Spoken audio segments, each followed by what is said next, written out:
While I joined, he was the senior most research scholar in our lab. So we learn, or you can say we started our learning under his guidance. So with this word, I would like to start today's presentation.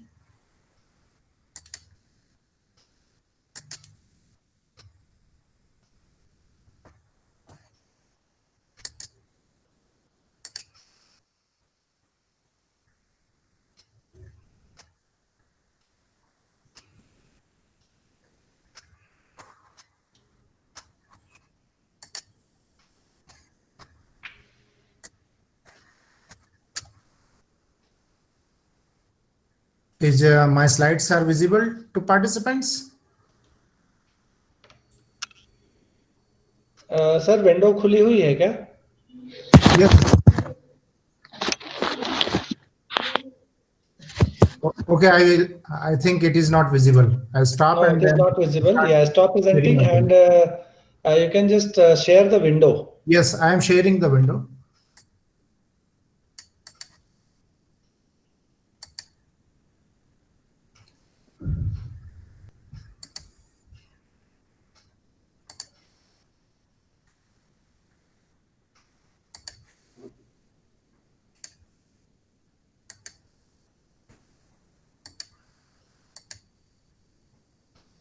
कई बार वैसे ज्यादा देर से अगर window खुली हो तो नहीं. हाँ, आ गया. Yes, yes, it is there. Okay, fine. Thank you. Yeah. So I hope that because this FDP is exclusive on electric vehicles, so you may have many in the previous sessions you have some lectures on what we are going to cover. Maybe some part, maybe the repetitions for you, but just for the continuity and flow of this, I maintain the decorum of this presentation in such a way that you will not feel some missing part there. So actually in this talk, I'm trying to explore you about the various topologies which we are using for electric vehicles. So the exposure is more about variety of the topologies which we use for or which we are intended to use for the charging section of the electric vehicles. So if we start with the electric vehicles, we are familiar that these electric vehicles are propelled by using some kind of electric motor. Earlier time we started with an induction motor, and then we go with some other kind of drive systems like special machines like PMLDC and then PMSM. So because the history is started, we are fond of using this technology. Maybe we all are hearing that about from 20 to 25 years we are looking for using the electric vehicles. So as the technology is maturing and growing, we are trying some more options, and now we are trying for SRM machines also and switch reluctance machines also for this applications. Now, if we talk about these vehicles, then because you like your combustion fuel driven system, you need some certain kind of source of energy. So storage is obtained with the help of a certain kind of battery so that you can profile your drive in standalone mode. The basic idea is to have the better efficiency, and to the sole objective of going towards these vehicles is to minimize the greenhouse gas emissions. If you look at now that many products are coming in market from the variety of companies which are working here. Some models are there: Roadster, Leaf, Mini, Volt, from the different companies like Tesla, and then your Tesla and Chevrolet and many other companies are coming, and different models are coming. So these are the models which are currently in production. Not only this model, some more models are in production. We will see in the next slides. Now, if we segregate these technologies, then we have classified this technology of electric vehicles in three broad categories. First category, we started with the hybrid electric vehicles. These vehicles actually, we are more towards the using of the combustion engine, but just to improve the efficiency of this combustion engine, many operation of the vehicle is going to be handled by the electrical energy.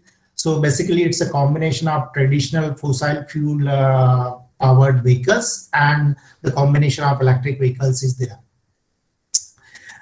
We use batteries to boost the fuel efficiency in these vehicles.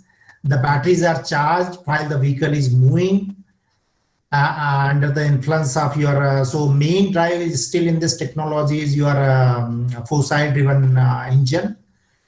And you may employ the kinetic energy recovery systems in this so that you can improve the efficiency of your total mechanism. Either using the KERS system or using the regenerative braking systems to capture and then store energy and then utilize this energy while your drive is running. These vehicles mostly use NIMH kind of a battery system, nickel metal hydride systems, which are considered to be cheaper than your lithium-ion batteries for what we are focusing. Another kind where you talk about plug-in hybrid electric vehicles, where these vehicles are similar to your previous classifications of hybrid electric vehicle, HEV, but the difference is that you can charge the batteries from your grid systems or some other kind of standalone power generating systems. So, and the other difference is that lithium-ion batteries are used, and actually there are three modes of operations which in which we use this electric vehicle systems. So we call blended mode or charge sustaining mode or all electric modes. So in blended mode, actually the battery pack is used to large extent, but still fossil fuel engine is used to supplement the power. In charge sustaining mode, we use the battery or we use the electric motor drive system till the battery charge. Once the battery charge level reduces to DOD, then we will shift to the fossil fuel power. And the other mode option is your all electric mode, in which you operate the batteries always in the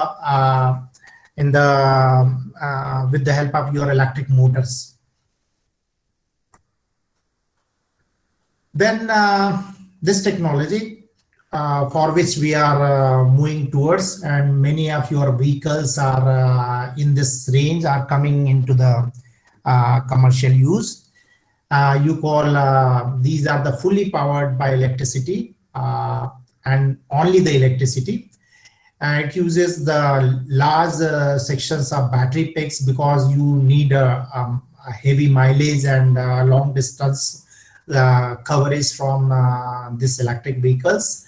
So essentially the major sections of this is your motors and then inverters. Continuous duty inverters are required to accomplish all this task. The battery are charged not only during driving, but it also requires to use during the plug-in the vehicle into the charging station and standard outlet to ensure the battery packs always remain full. And of course, we use lithium-ion batteries because of its high density, its better charge and discharge properties. But the only limitation of this kind of batteries is these are the expensive, and because of that, the cost of your all-in electric vehicles is high. But it offers a better performance as compared to the other drive. Now you look at the different manufacturers comparison, then they have different categories. Like you have the manufacturer like Chevrolet, Buick, Cooper, Fisker, Nissan, Tesla. So the second block is the model which are in operation, and then what kind of electric vehicle they are supposed to use. So there are 2 or 3 categories which are under the plug-in hybrid electric vehicles, and then remaining categories are in the electric vehicles. And which year they started their manufacturing, that is mentioned there. And then the next column shows you the range of in miles. What are their miles? How much in one charge you can run or you can travel a trip. So the first one, if you look, that is only up to 10 miles. So it is only suitable for your city drive.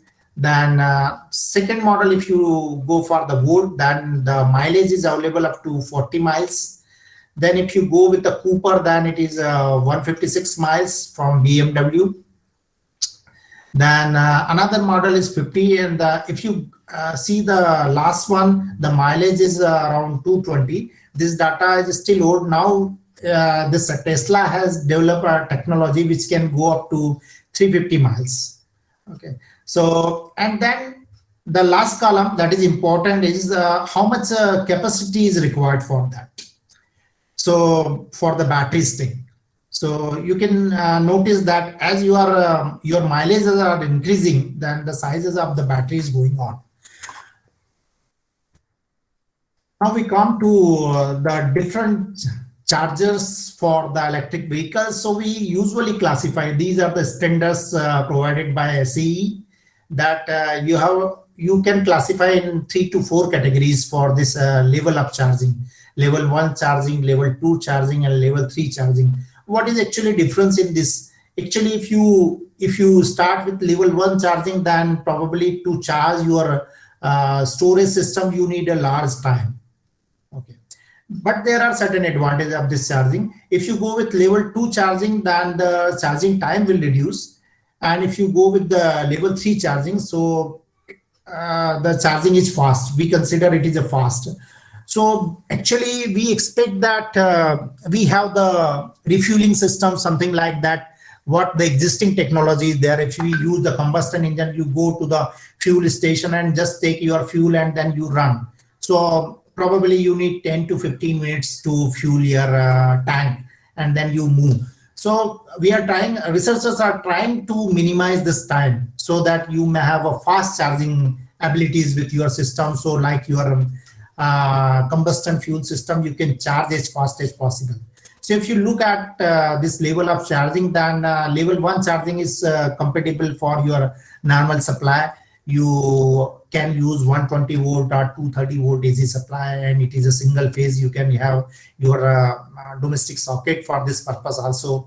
And but the power drawn from the system is limited up to the 1.4 and 1.9 kilowatt depending upon the voltage level. And then you have the timing of charging. So usually this technology is suitable up to the kWh storage capacity of around 15 to near about 30-40 kilowatt hour only. But the time is very high, you can notice here. The second charging level is for 240 volt and 400 volts. Here you may have a single phase or 3-phase supply.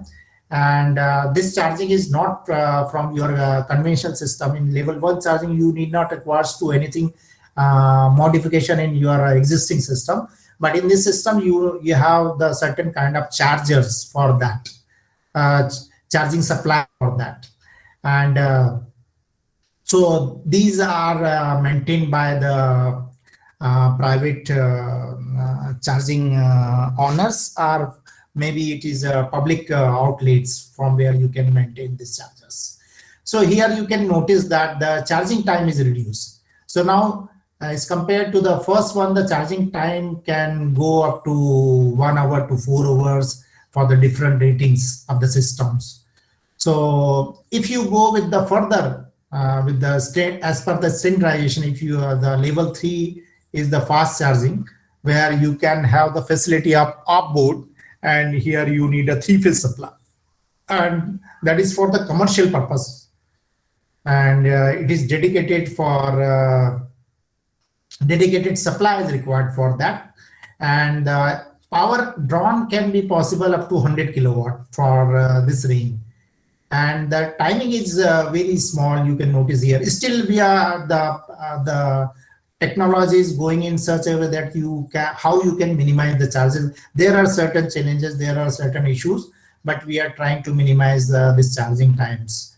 So here, for the long mileage systems are where you need heavy storage. For that, we employ this kind of charging system, which we are calling level 3 charging.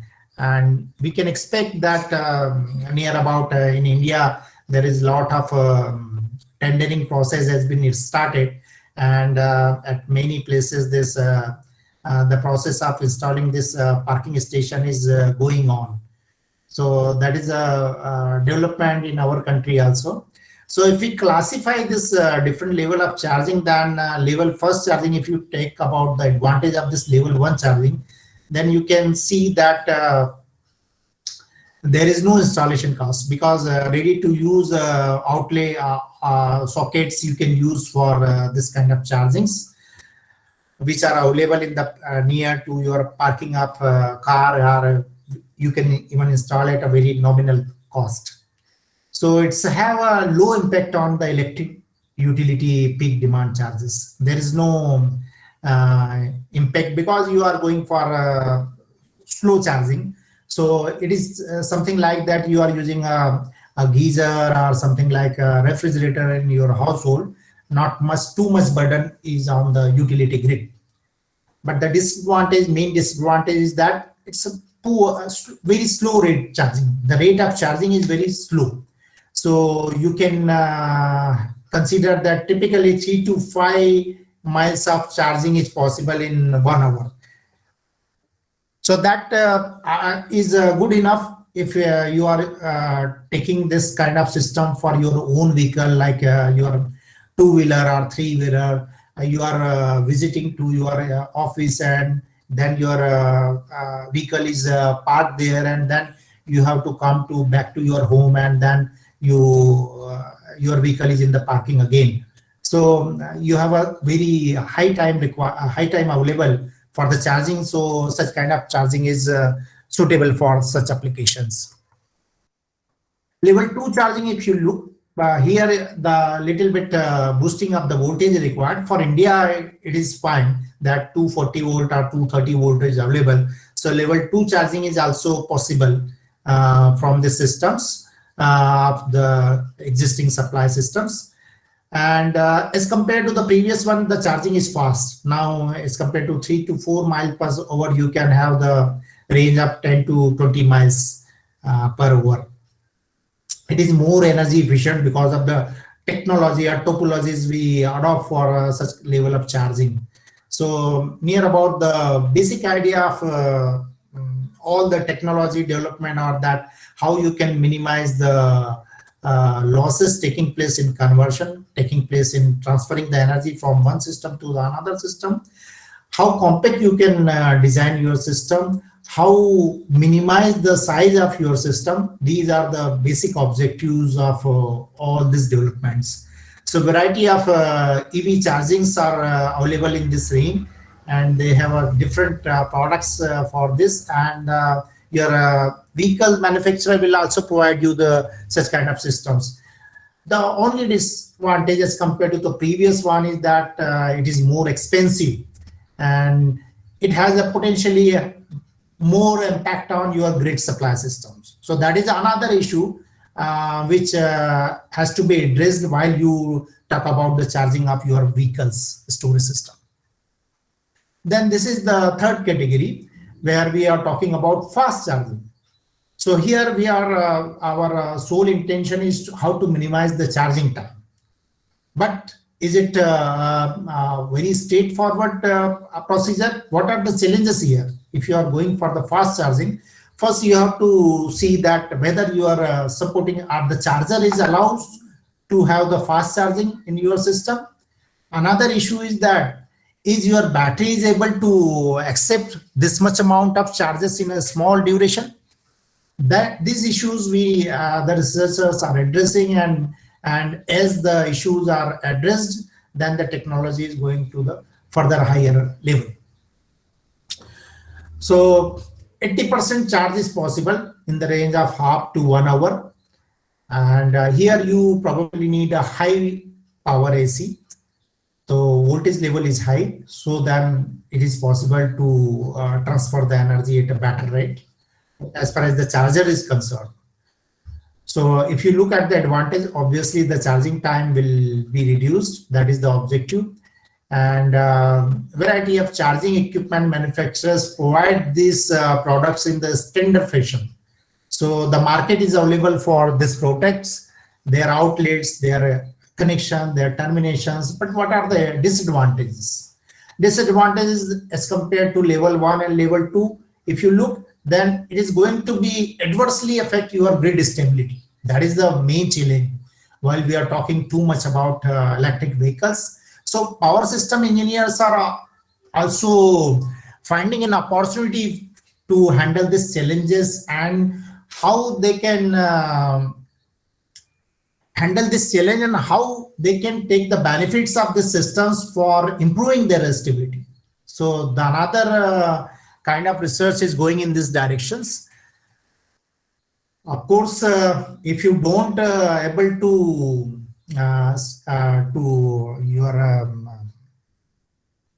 trigger your load demand, then the peak demand on your grid has to be increased in commercial locations.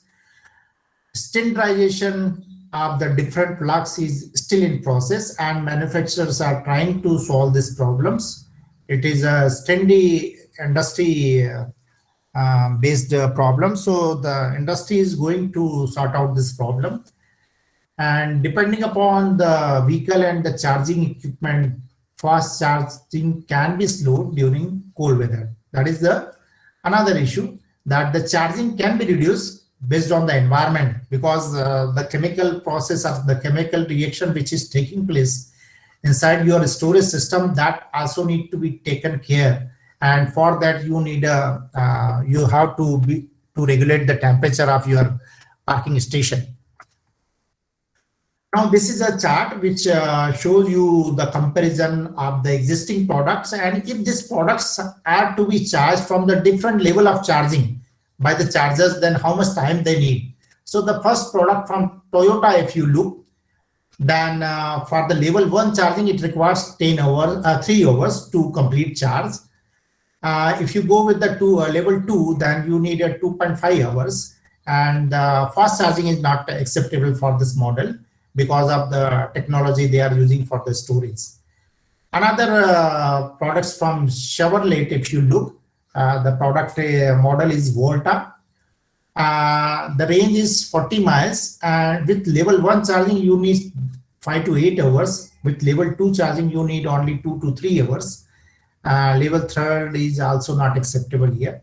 And what kind of connector they accept, that is also mentioned. So some kind of standardization is already in practice.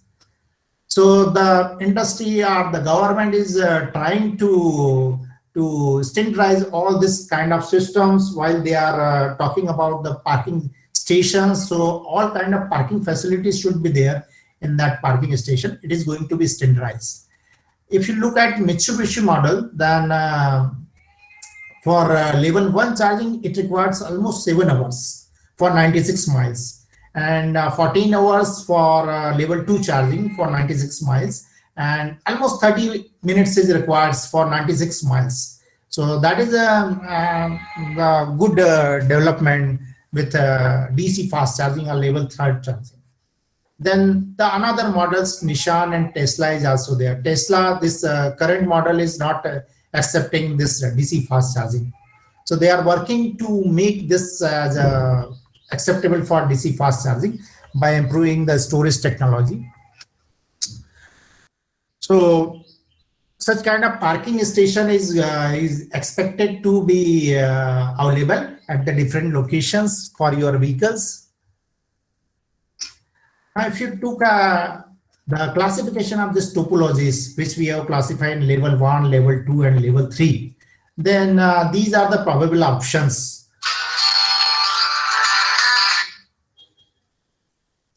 You can classify these chargers in 3 broad categories.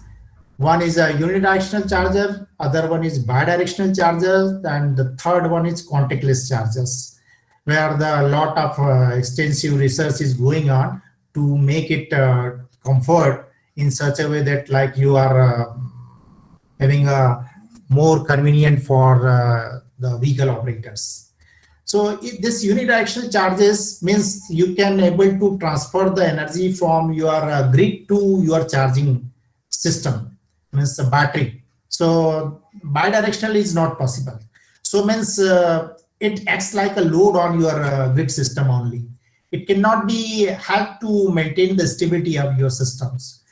Second category, in unidirectional chargers, if you look, then there are two possibilities. Either it may be a single stage or double stage. So single stage means only one kind of converter is there, and at the input you have a AC supply, and at the output you have your storage systems. The second kind of system we call a double stage, where you are supposed to use two converters. First converter interact with the grid, and the second converter will try to maintain a better quality of supply for your charging system. Similarly, in bidirectional chargers, which allows you to have the bidirectional flow of power among the grid supply and your storage. So that is possible with the help of bidirectional chargers. Presently, we are putting more emphasis on development of this bidirectional chargers because it is a win-win situations both for your customer as well as the supplier of your electricity. Because most of the time, if you see this, if you forget about some of the models of the vehicles which are used in your for the different kind of transportation systems, but you may find a plenty of such kind of transportation means which can be going to be expected to be transferred into the form of electric vehicles in very near future, but their running time is very small. Like you are a faculty and you are using the vehicles for your application, then what you need actually are industry men, those who need electric vehicles. So what is required? He will start in the morning, or he will start according to his shift. He will rush to his industry, and then for 8 to 10 hours he will be occupied there. So his vehicle is free and his storage is also free. For such applications, these bidirectional chargers are very useful because the grid supply, if the parking station allows this facility, then it is possible to use that energy which is available in the storage systems to maintain the stability of the system, to minimize the peak demand of your utility grid. So that is possible only if you are using the bidirectional chargers. So this is also possible in two categories. Either it may be a single stage or double stage. And the third one is contactless. So in the first two category, you need some kind of wired connections in between your vehicle and your parking station. But in third category, you don't need any kind of contact, physical contact. So it's a kind, we call this is a contactless, and it offers a lot of flexibility. This kind of technology is also at the research level. People are fond to go with this technology as soon as possible.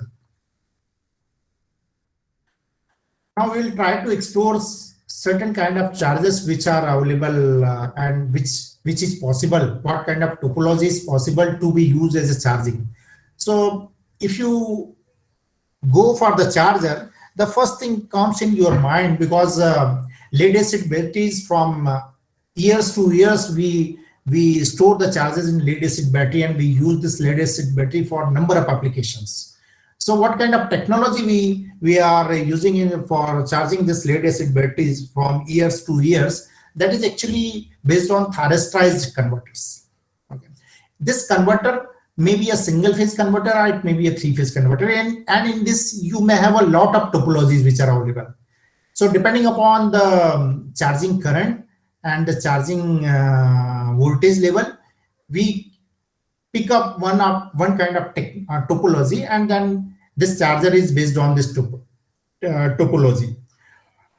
So we are very much comfortable with this technology, and using years 2 years for this topology. What is the advantage of this kind of systems? If we first will look, then it is very easy. We are very comfortable to adopt it with this kind of technology. Another thing is that you need not require any kind of DC to DC converter stage. Okay, only single stage is possible. At the input side, by just changing the firing angle, it is possible to regulate the DC link voltage, and then it is possible to control the charging of your battery. Robustness, because SCR, even today we consider that it is the most robust device. It is the cheapest device. No one device is available in this rating, and no one device is much rugged than this device. And we are very much comfortable to use this device for plenty of application, not only for the charger. Of course, because the rating of the thyristor is very high, so it is possible to adopt this for any level of the power. Complexity is reduced because the firing to design a firing circuit for SCR is much cheaper, and to design the controller for this kind of converter is also a cheaper option. I request the participant, as and when they find some question on related to a typical slide, please ask. But these are the advantages of this technology. But what are the limitations of this technology? There are a lot of limitations. In today's day, we cannot run with this system. The first thing, if you look from the utility point of view, from the grid point of view, this converter is not considered to be a grid friendly. Why it is not considered to be grid friendly? It offers lot of harmonics. It offers poor power factor. It offers a very poor TSD. So it is not considered to be a comfortable options for the grid. So we are moving away from this kind of systems for each and every sector of the electrical engineering. As if you look at the output side, even if you are using this 6 pulse converter, then what is the ripple frequency available at the output side? It is 6 times of the supply frequency. So if the ripple frequency is very high, it is going to be affect the charging of your systems. For lithium ion batteries or for nickel hydride cadmium batteries, you need some kind of a smooth charging current, and should be a very controlled in a precise way. So that is not possible with this kind of technology. So that's why this is the very simple and the first option, but the industry is not accepting because of the standard guidelines given by the supply and norms for charging of the batteries. It is not suitable to use such kind of technology for charging the batteries. The next topology which comes in your mind is most of you may be comfortable that if you want to improve the power quality at the supply end, so what you can use actually, so that converter we call a single phase diode bridge driven converter with a boost topology. So if you just check that only a single converter is there, that this DPR is there, it is connected with the single phase AC supply followed by a boost converter. So with the appropriate control of this boost converter, it is very possible that you can improve the supply and power quality. You can improve the power factor. While in case of previous converter, it is very difficult to improve the power factor. Even your thyristor is working at the 0 degree firing angle. The maximum power factor which you can obtain is not more than 0.9. So with the proper control of this boost converter, it is possible to improve the supply and power quality, as well as you can have a better regulation of the DC link voltage. You may have a reduced DC link ripples. While in case of previous kind of converter, if you want to reduce the ripples to a very large extent, then you need probably a very high size of your storage systems, or you need a very high or bulky DC link capacitor. So this topology actually using two interleaved boost converter.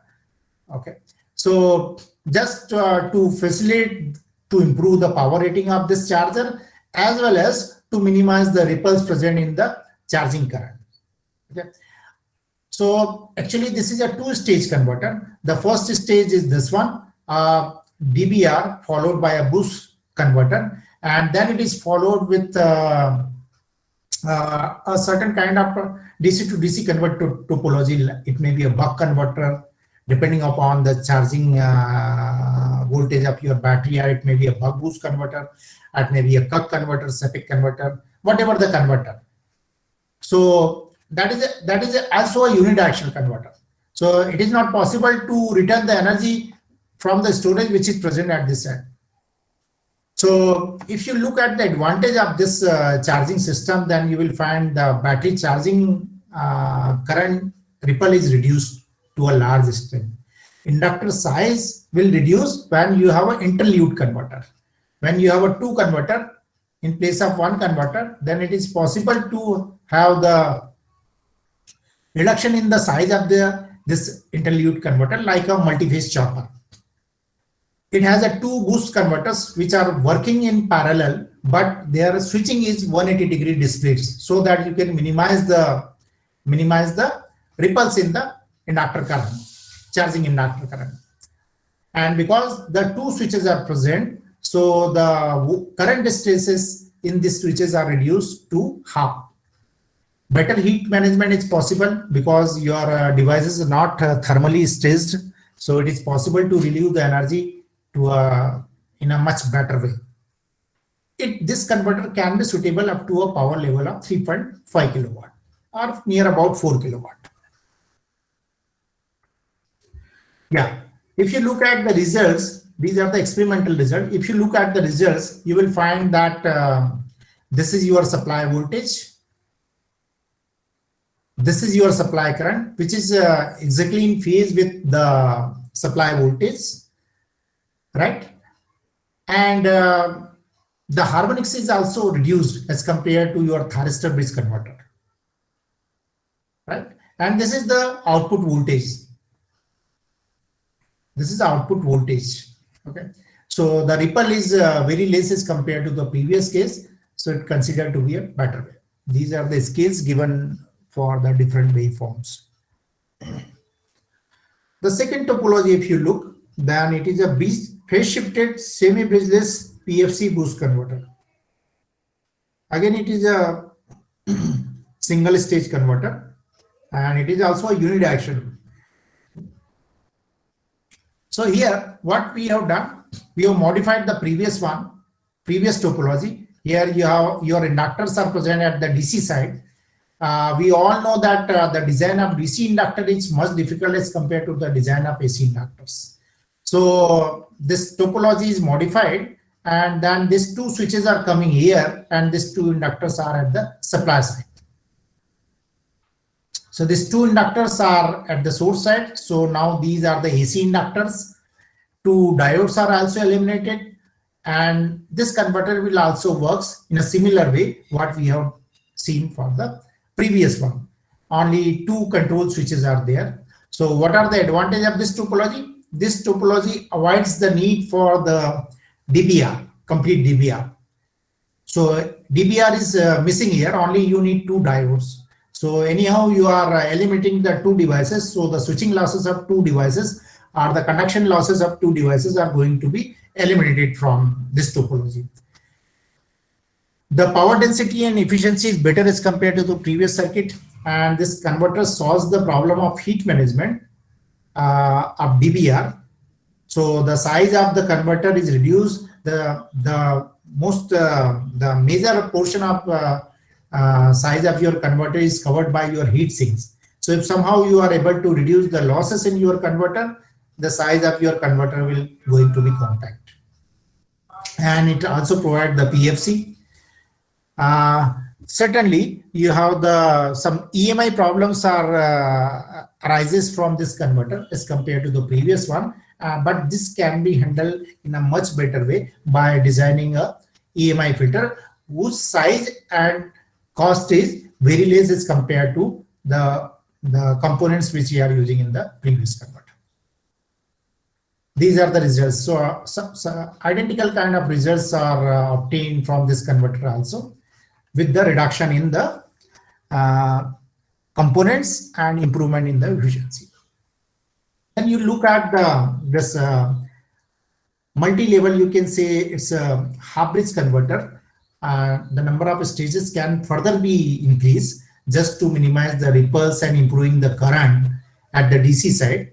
So, but here it's a 3-level converter, followed by a diode bridge, and only a single inductor is required here. Okay. So, what are the advantages? Again, the size will reduce, the switching frequency and stresses on devices is going to be reduced because you are using 2 switches. When you want to store the energy in this inductor, you need to switch on this 2 inductor. While you open this 2, the energy will transfer to this capacitor. When you transfer the energy in the another half cycle to this capacitor, you can switch on this converter and charge this capacitor like this. So there are 4 modes of operations are possible in this converters, and you will get this topology you find suitable for level 3 charging. Fast charging is possible in this case, because it is possible to extract the amount of source current is possible to increase by the appropriate switching, and in an effective time it is possible to transfer the more amount of energy by the strategic switching of these 2 switches. So you'll find a better quality at the supply end, like your PFC topology, a boost converter, and TSD is reduced at the supply side, power factor is improved, and EMI problem is also reduced because these 2 switches are at the DC side. Regulated DC output voltage is insensitive to supply and load variation. This is true for all these 3 topologies which we have discussed previously.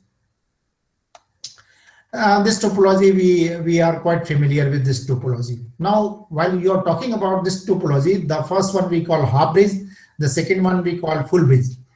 We are compatible to use this topologies for the inverter applications where we convert the DC into AC, but the similar topology is possible to use for AC to DC conversion. So this is a half bridge. The advantage is that it allows the bidirectional power flow, means power flow is possible from the DC link to the AC side, and from AC to DC, the power can be transferred with a strategic switching of these 2 switches. Here you have 4 switches. So bidirectional power flow is possible. This is a very basic topology, and it's a single stage. If you consider batteries associated here, it may be a 2-stage if you have a certain kind of DC converters which allows the bidirectional flow of power. Okay, so the advantage of half bridge is the components are less as compared to this, so cost will be less, but switching stresses are high. We know that in half bridge switching stresses are high as compared to full bridge. Component count is high, but and cost will also be high, but the switching stresses are reduced. So the conversion efficiency may be better than the previous one. So that was the single phase converters. Now, if you go for 3-phase converter for high power transfer, then PWM rectifier is one of the convenient way that you can use a VSI for the bidirectional power flow from your grid, AC grid to the DC grid, DC side. So bidirectional power flow is possible between AC to DC, and with the proper PWM control, it is possible to have the low ripples in the supply current as well as low ripple at the DC link voltage. Now, if you improve the levels, like in multi-level converter, then probably you will get all the advantages of multi-level in the chargers also. Means the switching stresses are reduced, as well as you will have the reduction in the switching frequency, so you can have the reduced switching losses, and probably it is possible to work with this converter at a much higher AC input voltage. So DC link voltage may be high. So again, this topology is a good choice for level 3 charging. So it provides a high level of power quality and balanced supply current at the inputs with reduced TSD. Power factor is high, and EMI problem is less, but certainly we may need to use EMI filters at the supply side. It can boost the voltage and provide ripple-free regulated DC output voltage insensitivity of load and supply disturbances. This converters we characterize because of the low switch voltage stage and similar energy devices. And smaller energy devices, that is another advantage of this topology. The size of the inductors and the size of the capacitor required are reduced for the same energy level, same power transfer.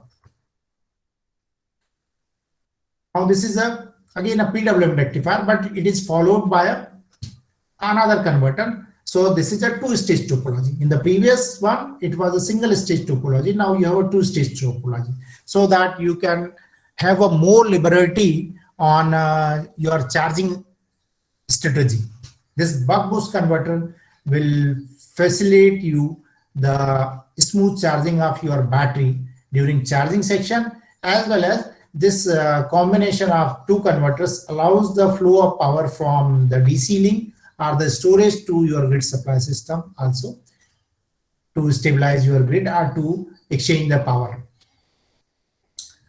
So that is the advantage of this topology. Buck is required while you are feeding the power from, because the battery level is low as compared to the DC link voltage. So buck, this switch is in operation while you are charging the battery, and this switch is in operation while you are discharging the battery. Now this is a multi-objective, multifunctional off-board charger for your electric vehicles. Okay, so you will see this kind of systems which are going to be implemented very soon for your parking stations. That at your parking station you will find the solar panels. So solar panels are used to charge your parking stations, and this solar panel is connected with your charging outlets with the help of a boost converter. And then this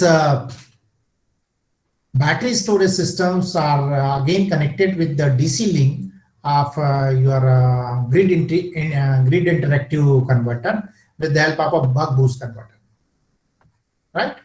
And then this three-phase converter is connected to the local loads, as well as with the help of some static switches, it can be interfaced with the grid also. Means this kind of system has the capability that even the grid fails, this system can eliminate your parking station, as well as it will provide the facility of charging. Okay, so there are multi-functions with this kind of systems. So this boost converter allows you the maximum power point tracking of your solar photovoltaic systems. This buck boost converter allows the bidirectional power flow from this DC section to this DC section, means DC section 1 and DC section 2. And this grid interface VSC allows you to transfer the power to your local loads, and it also allows you to transfer the power to your grid.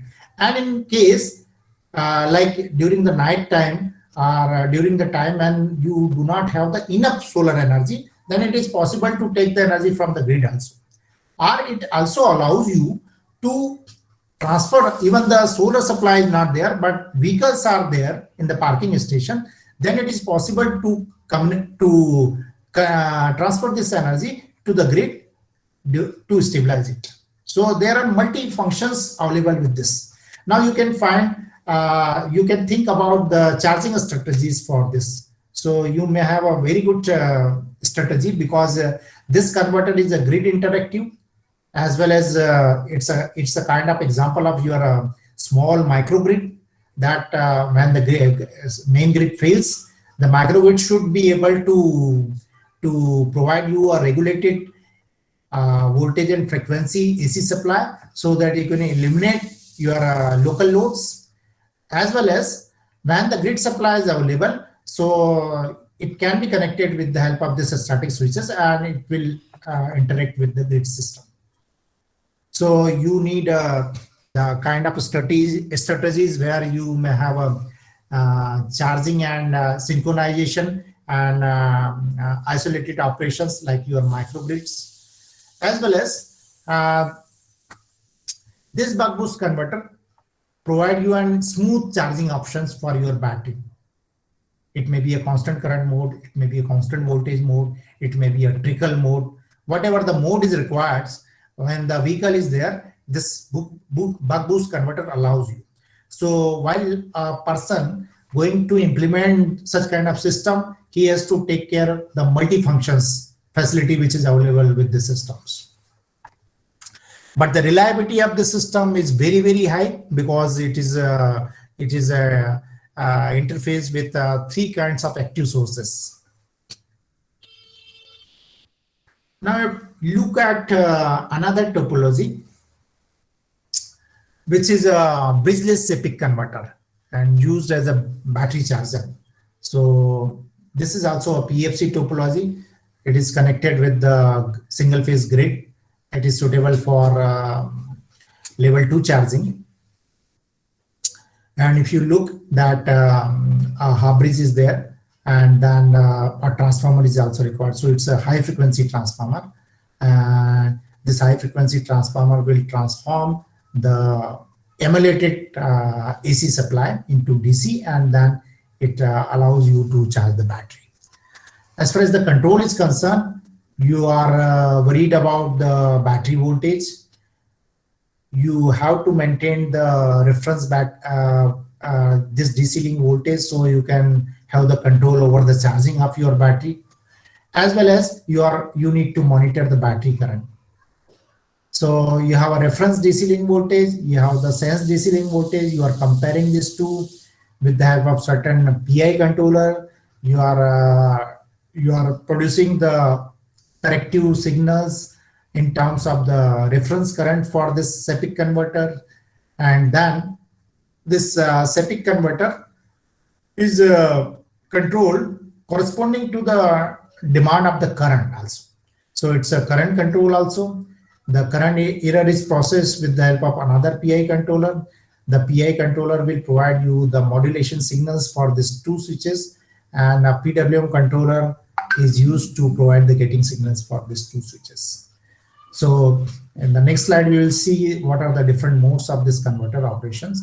But if you look at the benefit of this topology, then it provides you the PFC at the supply side, and it is why it is a bridgeless, because these 2 switches are not connected, not used in a bridge fashion, and it's a SEPIC, isolated SEPIC converter. So it exhibits low conduction losses, because the operation of these 2 switches are quite limited during the working period, and there are less number of components in this topology. So it's very fast enough to reject any disturbance in the AC mains voltage, and it provides a constant current charging opportunities for the battery to maintain a regulated DC link voltage.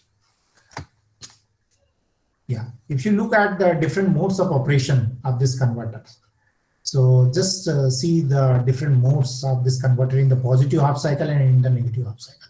So this figures will provide the figure A, C, E, and G provides the operation during the positive half cycle, while the figure B, D, F, and S provide the operation during the negative half cycles.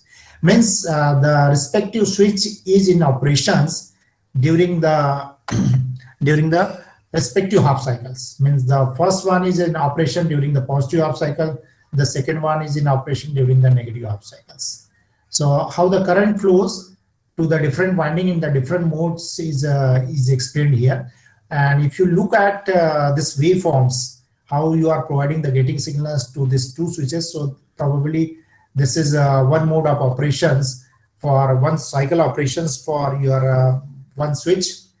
However, it is a PWM operation. It is operating high frequency, means in the positive half cycle, this switch is going to turn on and turn off so many times. for in the respective line frequency time period. So just see this current is increasing, and then while the switch is on, this inductor current will increase when the switch is on, and then it will fall when the switch is off. And we ensure that the converter should always operate in DC mode, so that it is possible to ensure that this high frequency transformer does not saturate. And this working will also ensure that you will get a PFC at the supply side. So this is this primary inductor current, while the current is according to the dot, when and the direction of the current, when the dot is positive here, the energy will transfer in the systems through this diode, and in the next half cycle it will transfer through the another diode. So this is your this inductor current, L1 inductor current. This is the transformer inductance current, transformer primary winding current, and this is the main inductor current. So you will find the ripple in this inductor is limited to a certain range, so that it is easy to maintain the PFC operation. These are the switch currents, and this is the DC link voltage at the output side.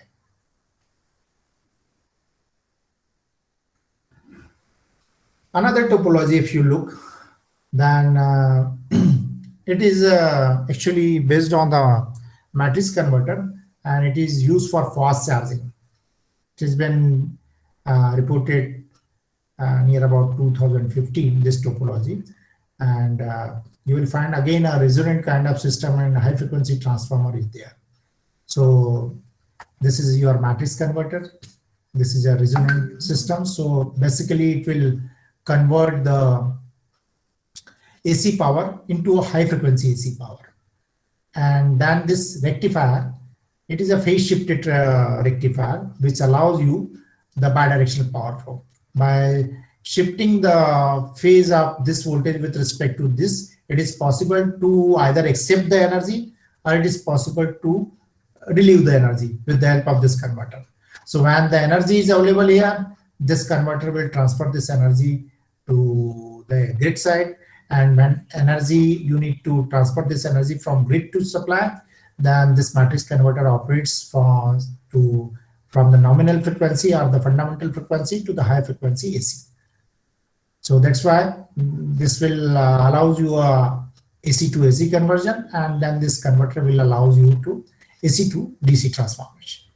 So it's basically a PWM rectifier working in the phase shifted mode to facilitate you the exchange of power among these two terminals. So because of that, this technology is quite suitable for vehicle to grid and grid to vehicle. Means the power can be exchanged from your storage system of your vehicle to the grid, and by certain modification in the switching strategy, it is possible to exchange the power from grid to your vehicle for charging applications. So because the resonant tanks and the resonant frequency of this converter is high, so it allows you a compact solution for the charger. These are the PWM signals of these converters. Means these are the PWM signals for these converters. So how the voltage is transferred by changing these are the PWM signals by changing the displacement angle between this voltage terminal AB voltage, this voltage, and this voltage. It is possible to have the power transfer among the two systems. So this is a battery voltage. Just see, this is a battery current, and this is the phase angle among the voltage of your phase shifted rectifier. So while you change, it allows the charging of the battery. The battery voltage is high, so you are charging the battery. The battery is going to charge with this phase angle, but when the phase angle is changed, then it allows the discharging of the battery. So battery start discharging.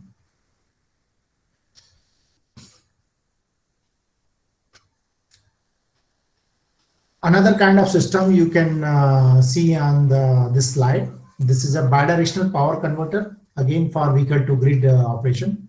again, it will allow you a bidirectional power flow, another topology.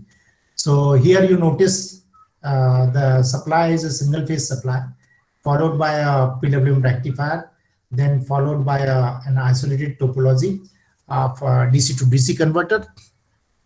And then the secondary part of this DC to DC converter will allow you the charging of the battery. So this system basically allows the power transfer in both direction with the help of these two converters. And there are two sections of this converter. First one is interacting with the grid, and other one is interacting with your battery systems. So it facilitates you the again the fast charging options for single phase range, and because again it's a PWM converter, but just by changing the modulation index, it is possible to accept the energy or to relieve the energy with the help of those two converters. So it's a full bridge isolated topology for the DC to DC converter. These are the results. So you notice this waveforms under different loading conditions. So the first waveform, if you see here, that is the voltage across the half bridge, and this is the current, primary current. This is your if you see in the red line, this is your primary current, then you have a secondary current, then you have a voltage, and this is the charging current to your battery. So at different load you can notice the magnitude of current is changed. This is full load condition, this is 50%, this is 25%, and this is around very low load. And but you notice this supply current as well as supply voltage, that supply current is exactly following the supply voltage pattern. Means this kind of combination, even at any kind of loading, ensure you the PWM operation. This is again a unity power factor isolated zeta converter based battery charger. So that converter similar to the SEPIC converter, only a single switch is used here. While in case of SEPIC, we have used two switches corresponding to the topology which we use for the transformer. So it's a two winding transformer. Here we are using a single winding transformer for this zeta converter. It's an isolated version. So DVR is there, but it allows you a unity power factor operation. Even in the absence of PWM rectifier at the supply side, you will be able to manage the PWM operation. If you look at the control, then you have only single switch here to control. So when the switch is on, the energy will transfer from this winding to the output section, and when switch is off, the energy is circulated in the local system. So this topology provides solutions for EV charger and ensure the input current as well as the distortion in the input current are at a minimum level according to the industry standards. UPF converter based battery charger offer the advantage such as low conduction losses, improved efficiency, and low output ripple voltage. These are the different modes of operation of these converters. There are 6 modes of operation, only 3 modes are shown here. And again, you operate in DCM mode because when the inductor current is 0, then probably you are ensured that your transformer is not getting saturation, as well as in the presence of the input side capacitor, you will ensure the UPF operation at the supply current.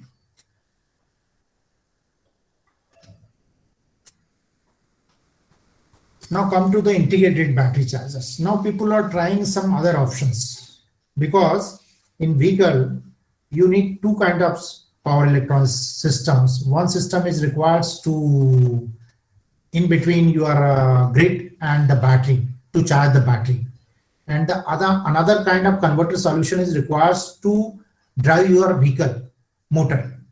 Okay, so people have tried in recent time, why not to have only a integrated kind of power electron solutions which serves both the purposes, because when the system is in operation, only you need to go for motoring, and while your system is under standstill still conditions, then only you are going for the charging of the battery.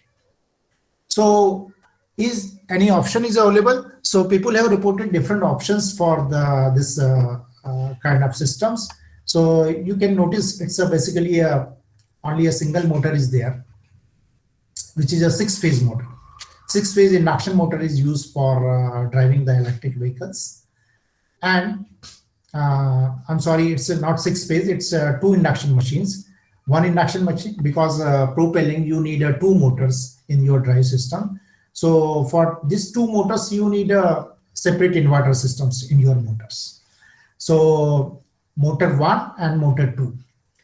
So if you look at that system, the battery is connected with the help of a buck boost charger, buck boost converter, and it is interface with the DC link of your inverter system, both inverters. Both inverters are receiving the energy with the help of this DC link, right?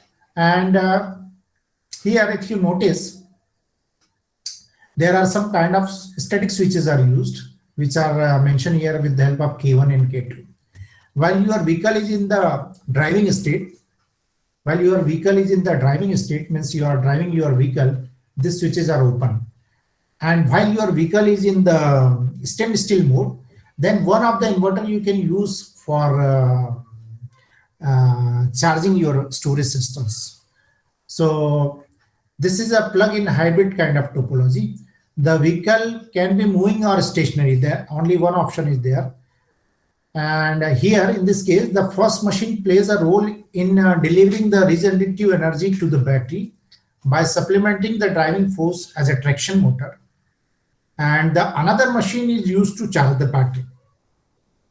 Okay, vice versa is also possible. And even while you are regenerative option is possible, this is only developed just to have the flexibility in the control that if you have a 2 inverter system, then 1 inverter system you can just occupy, or you can just control to have the regenerative braking operation as well as motoring operation. And the another inverter you can identify just for the motoring operation as well as the charging option for the battery, because one inverter is good enough to allow the charging of your battery.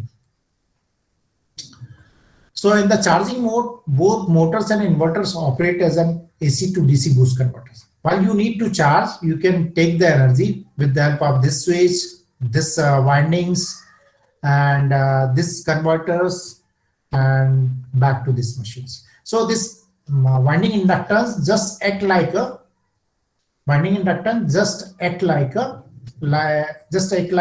your magnetizing inductance, which is required to interface with your grid systems. Okay, but you must ensure that while you are using this system for charging, then your charging strategy or the switching of the inverter should be such that the torque produced by your machine should be 0. That you need to ensure according to the excitation of the different inductors present in your battery. Rest of the thing is same. So that is one option which has been reported for induction machine based electric vehicles. Now we'll come to the contactless battery chargers. So what are the advantages? If you look at contactless, means there is no contact between your charger and the parking station, your vehicle and the parking station. So we know that from the years to years, we are comfortable that transformer allows you the transfer of power without the electrical connections. So we can transfer the power with the help of inductive means, or magnetically we can transfer the power between 2 systems. So presently this kind of charging systems are explored for level 1 and level 2 because of the size of your transformer. That is one of the big challenge to implement this kind of contactless chargers for your high or fast charging. It is very much convenient for the user because you need not require to plug in, just you go and you park your vehicle at a proper place, the charging will start automatically. Instead of deep cycling the battery, the vehicle battery can be topped up frequently. Yes, that is a very good. While because once you are going to connect the vehicle, then sometime you feel that okay, I'm just here for 10 minutes or 15 minutes. Why I will connect a plug to the socket, because after 20 minutes I have to leave. So it will spend your time. So that can be avoided here, because frequently if you come and then you have to visit frequently, even for the 10 to 15 minutes, if you park your vehicle at a proper location, then charging will be automatically, means top up is possible at a small interval of time. If such kind of parking stations are available at different locations, we will see what options are available at the different locations. What is the thought about this? Okay, but what are the disadvantages? Disadvantage, the efficiency will be poor because of the coupling coefficient will be very less. You cannot ensure a very high coupling coefficient in the contactless battery charging. And the power density will also be poor because you need a huge transformer. Manufacturing complexity is there, size is there, cost is there. So these are the things. So what are the two classifications for this contactless charging? It may be a stationary inductive charging, or it may be a contactless road-based EV charging. So these two options we would like to see here. Yeah, just look at here. This is one kind of system already implemented this kind of systems by one of the manufacturers. So here you can notice, just beginning from the starting for level 1 charging, this is off-board infrastructure, means it is not on your vehicle. So the single phase supply is there, followed by a AC to DC converter, followed by a DC to AC converter. To transform this fundamental low frequency supply into high frequency supply, you need inverters. Then this inverter is coupled with the primary winding of your high frequency transformer. The secondary of this transformer is on board. So there is a air gap between these cases. So this is off board, and this section of the winding is on board. Okay. So here the main issue is here. This is the challenge, that how you can minimize the air gap so that the transfer of power can be fast. The reluctance of the system, the air gap can be minimized. So then you will receive the power like this, and then you convert this power again into the DC form, and then your battery rack is there. So now you have the different opportunities or option, that this converter may be any kind of converter which we have discussed previously, and this converter may be any kind of converter which we have discussed for grid interactive mode. So this is a photograph of this, that your vehicle is parking. This is your charging port. So you have to park your vehicle in such a way that both port 1 and port 2 panel will come at the proper locations. So you may have a primary and secondary transducers at the different locations. The primary transducer is a paddle, and the secondary transducer is your vehicle charging port. So that is your vehicle charging port. So vehicle should come close to the charging paddle. When the paddle is inserted into the charging port, the magnetic circuit forms and the power is transferred to a high frequency link transformer. With this category, it is possible to have the transfer of power from 0.5 watt to 50 kilowatt with the air gap of around 1 to 150 mm. The stationary inductive charging methods have a better coupling, tuning, lateral alignment, and high efficiency than contactless moving road-based EV charging. So what kind of road-based charging that will suit? So just it is think that it should be a road-based, and your vehicle is there at the traffic light, and why not to use such kind of technology so that your vehicle will be charged, electric vehicle will be charged while at the stop of traffic light. So that this is your off-board system on the tray. So AC to DC converter followed by a DC to AC converter. Then you have a compensation circuit for the tray, because this is a long width tray. So you need to compensate for its capacitive reactance. So that compensation circuit is required. Then this is your pickup inductance, which is on your vehicle. And again, you need a compensation for your length, AC to DC converter followed by DC to DC and followed by the battery rate. So such kind of systems will allow you a lot of flexibility, and it allows frequent charging of your battery, so your battery will always be top up and there will be no case of deep discharge of your battery. So such kind of system, it is another kind of systems where it has been thought that is it possible to transfer the energy from one vehicle to another. Just imagine for the case while your vehicle, all the vehicles are electric vehicles, and then you do not have the options, and some of the vehicle is in the discharge state at remote locations. Then is it possible to provide this vehicle to have some kind of energy so that it can reach to the parking station? For that, this option has been proposed. In this option, one system, one battery will act like your supplier, and this vehicle act like a sink. So this is source and this is sink, or this may be a source and this may be sinks, but these vehicles are equipped with such kind of technology. So it is possible to have the exchange of power among these two vehicles.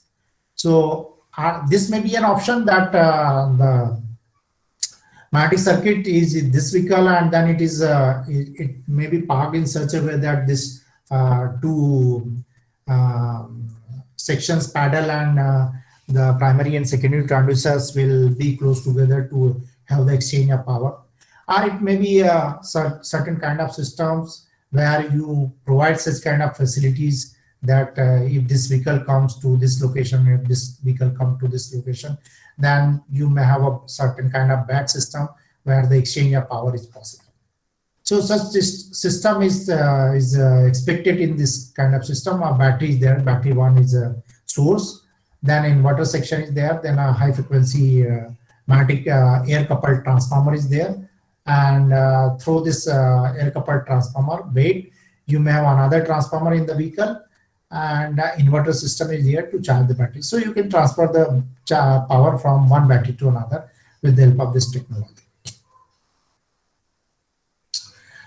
Another similar kind of systems which we have seen in the some previous slide, that some certain kind of hybrid systems.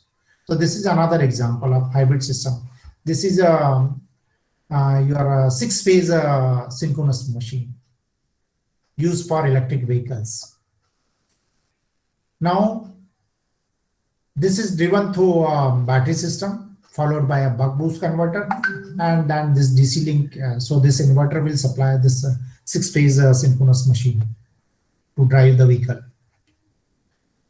The same system can be used to charge the battery also.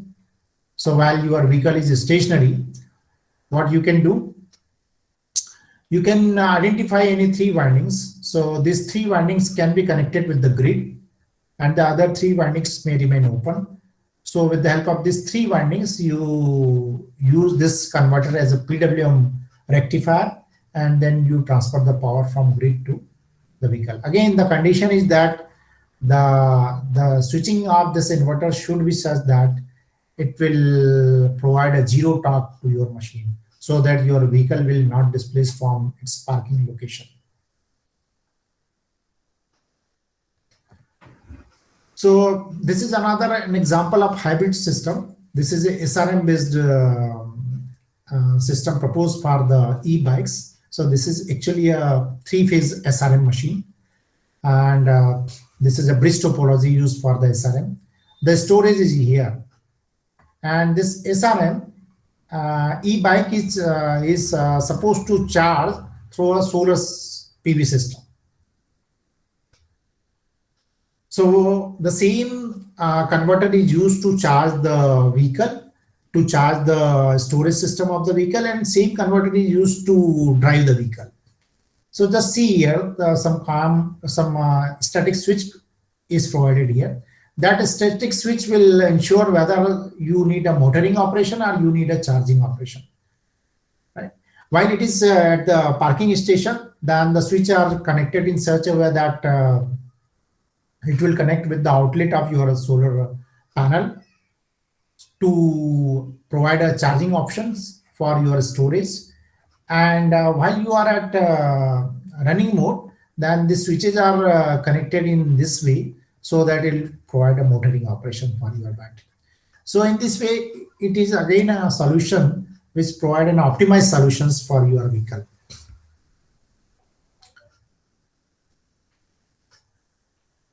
So there are two modes, driving mode or charging mode. While you are in driving mode, these switches are connected like this. So you can excite for your SRM machine, phase A winding, then phase B winding, then phase C winding. So this SM is connected for the motoring mode like this. So while you excite your machines, the torque will be produced by phase A, then you excite the phase B winding, then you excite the phase C winding. A usual SRM driving control strategy that you can adopt with the help of a battery. And regenerative braking is also possible. For the charging mode, you are connected in such a way. So what is actually done here? The phase A switches and phase B switches are used here to charge the battery. Okay. But again, the challenge is that you have to ensure the proper location of your rotor so that it allows you the proper switching of your switches so that the net torque produced by your charging will not allow you the driving of the vehicle, or the vehicle will not be displaced from its base position. So for that, this control strategy was developed for zero torque control, and this PV system is supposed to be operated maximum power point tracking, and then you are sensing the battery current, you are getting the reference current corresponding to the maximum power point tracking, and then this information will provide to generate the reference duty cycles for the switches of your bridge circuit for a certain drive. Now from this you take the position of the your rotor.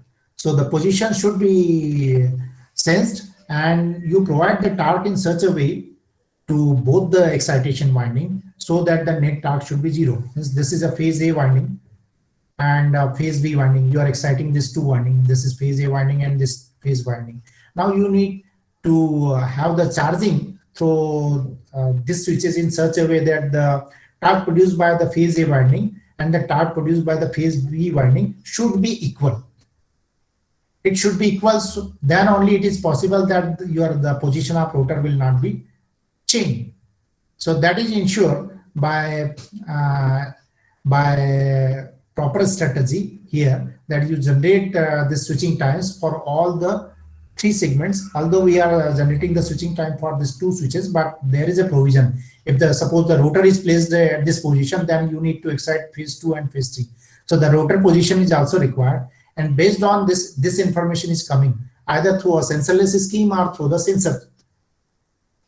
And this scheme will provide you the currents, reference currents, which currents you need to allow to your converters so that the charging of the battery will possible under the zero torque control conditions. These are the data of the machine considered for this case, and these are the results. So just see here, this is the case of motoring, machine is driving. These three inductance profile for three-phase inductances, and these are the currents. So you can excite the particular winding under this region only while the inductor is rising, and this is the current of your windings. This is for phase B, this is for phase C.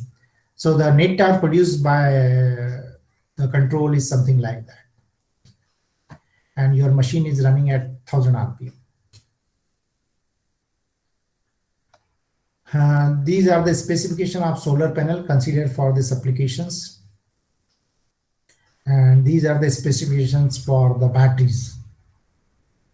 So actually you need the boosting operations because the solar panel voltage is less and you need to charge the battery. So with the help of this machine inductance is essential to create a boosting option.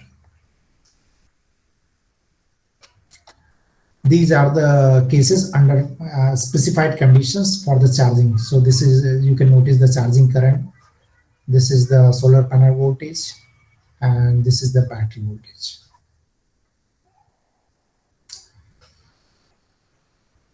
This is the winding currents for phase A and phase B under the charging conditions. So both the currents are equal because the rotor is aligned at the midpoint and you need to produce the equal torque under this condition. So if you look at the charging condition, the torque produced by your machine is 0 and the speed is also 0. That is important. These two parameters are important. Then only you can ensure that you are able to use the same converter for charging as well as discharging. One of my master student is working in this area and now he's in the stage of prototype development for this application. These are the simulation results only. These are the references what we have covered in this presentation. Thank you. Your questions are welcome.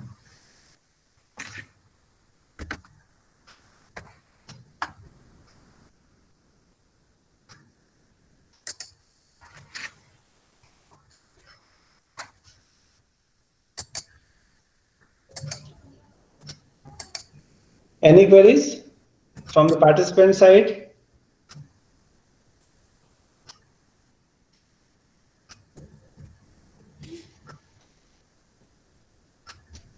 I think there is no query. Oh, that's nice. Hello, Ketan. There is two meaning of such kind of thing. Either they have understood everything or they have not understood anything. They are sleeping. Maybe. But anyway, we take first part. We take first part. Yes. We take first part, being optimistic that they understood everything, and it was really a nice session. So, on behalf of this Atal FDP team, I express my sincere thanks to Dr. Sharma. And he has kindly consented to be with us for 1.5 hours, and it's a pleasure always calling him. So thank you, Dr. Sharma, and thank you very much. Yeah, hopefully we'll get in touch after Corona personally, because of this Corona we are only through this camera and online mode. Right. But it provides. It provides us an opportunity to go on. This online method, actually I had seen by online method we could get many persons who usually do not visit such institutions. Far away person can be brought on the platform and we can interact with him. That is a very good outcome of this pandemic situation. That we are now very comfortable. Earlier we think that okay, if you have to visit, there are some meeting is there. Now we are very comfortable. We can organize some certain kind of meeting. We can solve and we can work in a much better way. Yes, and we can spare. We have to spare only 1.5 hours or 2 hours for this one. Whole day. Otherwise, you could have visited Bhopal like you did last time. So one complete day is lost in that case, traveling and other things. So many things are good in such situation. Yes. Thank you very much, sir. Yeah, thank you. And thank you to all the participants for their patient hearing. And we'll meet. If some question is generating in their mind, and if they are free, feel free to contact me. I'm going to share my all slides to you. Sure. Thank you very much. Thank you. Okay. Bye. Take care. Yeah. Okay. Bye. Please. Have a good day, sir.